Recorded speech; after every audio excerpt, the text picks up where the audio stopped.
ဘာလို့အိမ်ထောင်မပြုတ်သေးတာလဲဆိုတော့ကျွန်တော်ကလေ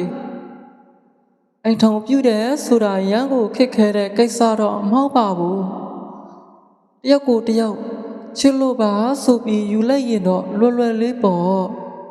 မလွယ်ကူတာကလေအိမ်ထောင်ပြုတ်ခြင်းရဲ့နှုတ်ဆက်တွဲတွေပါအိမ်ထောင်ပြုတ်လိုက်ပြီးဆိုတာနဲ့မိဘအရင်ခွင်ကနေခွဲထွက်လိုက်တာပါပဲချစ်သူနှစ်ဦးတယောက်ကိုတယောက်ယုံကြည်မှုကြီးနဲ့ဘဝသက်တစ်ခုထူထောင်ကြတာပါပဲချစ်တဲ့သူနဲ့သားဆိုရင်ဓာတ်တောင်ကိုတက်ပြီးမိပင်လေတောင်ပူဖြတ်ရဲတယ်ဆိုတဲ့စကားကနောက်ထောင်လို့ပဲကောင်းတာပါတကယ်လက်တွေ့ဘဝမှာချစ်တစ်ခုတည်းနဲ့ဘဝဟာမပြည့်စုံဘူးနော်တချို့သူတွေကတော့ချစ်ကိုကိုးကွယ်ပြီးမခွဲနိုင်လို့ဆိုပြီးအိမ်ထောင်တွေပြုကြတယ်ကိုကတော့လေတဲလို့ခေါင်းစဉ်တက်ပြီးတူငကိုတဲအိုပြစ်မှလည်းမနေနိုင်ပါဘူးထမင်းကြီးတုတ်ပြီးလည်းမနေနိုင်ပါဘူးမိသားစုအတွက်အစစအရာရာမပူပန်ရတော့တဲ့တနေ့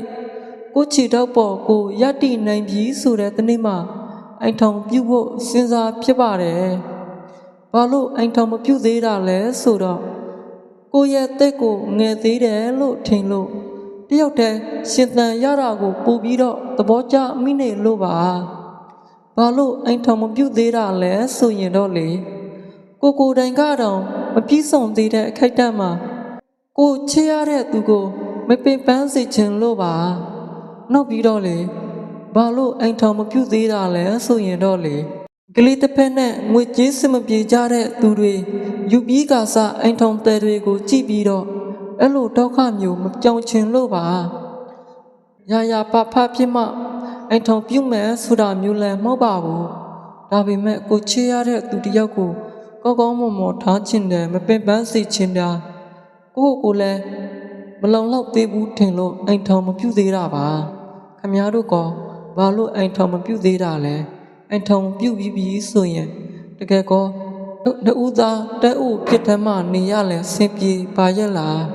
ထမင်းကြီးတောက်ပြီးတော့လဲပျော်ရွှင်နေနိုင်ပါရဲ့လားကျွန်တော်ကတော့အိမ်ထောင်မပြုတ်သေးတာကတော့ကိုမလုံလောက်သေးလို့ကိုချရတဲ့သူကိုပြည့်ပြည့်စုံစုံနဲ့မပင်ပန်းစေချင်လို့အိမ်ထောင်မပြုတ်သေးတာပဲလို့ပြောချင်ပါတယ်